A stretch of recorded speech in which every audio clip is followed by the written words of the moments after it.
it's a byproduct of the fact we work with the poor, the marginalised, the vulnerable.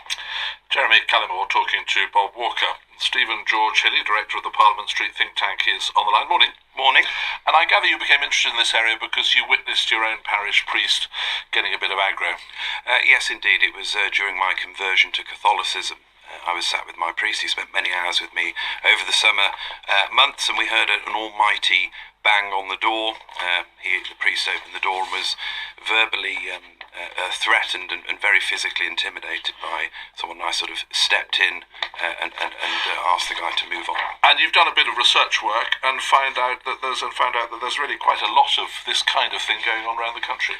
Yes, indeed. We issued freedom of information requests to police forces across England and Wales, and of those forces, 25 came back with specific figures and, in some cases, police notes with regards to the nature of assaults on people with the job title of priests and vicars, and some of the figures were, to be honest with you, quite shocking. I don't know whether you've seen today's Sunday Times, but there's a story on the front page headline, Perils of the Vicar's Tea Party, which reports that the church's insurer, ecclesiastical it's called, has advised clergy persons to be careful when accepting hospitality for precisely these reasons.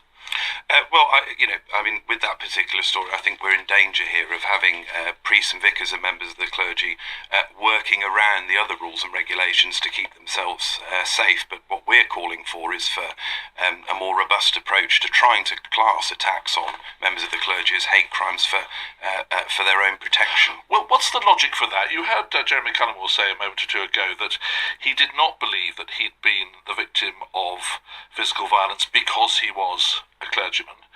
He believed it was because of the sort of people he has to work with, wants to work with.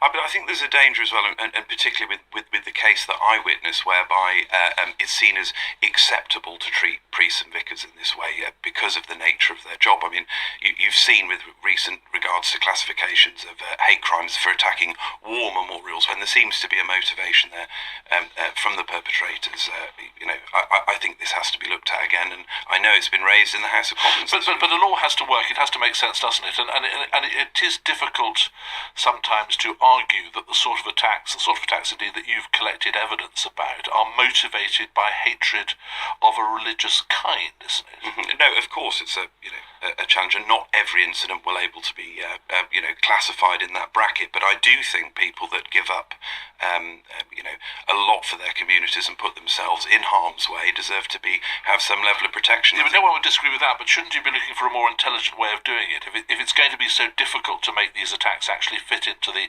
category of crime that's described as a hate crime? Well, I don't think it's difficult at all. I mean, some of the police notes that we got back were involved people, members of the clergy being physically assaulted or attacked within the church, grabbed around the face, some pretty horrendous crimes that took place within a religious, institution or a building. I think that there's a lot of evidence there to build a case for these much more robust way of treating these crimes. Stephen George-Hilley, thank you for talking to us. Thank you. This week, the Flesh and Blood campaign encouraged churches to become donor churches to raise the profile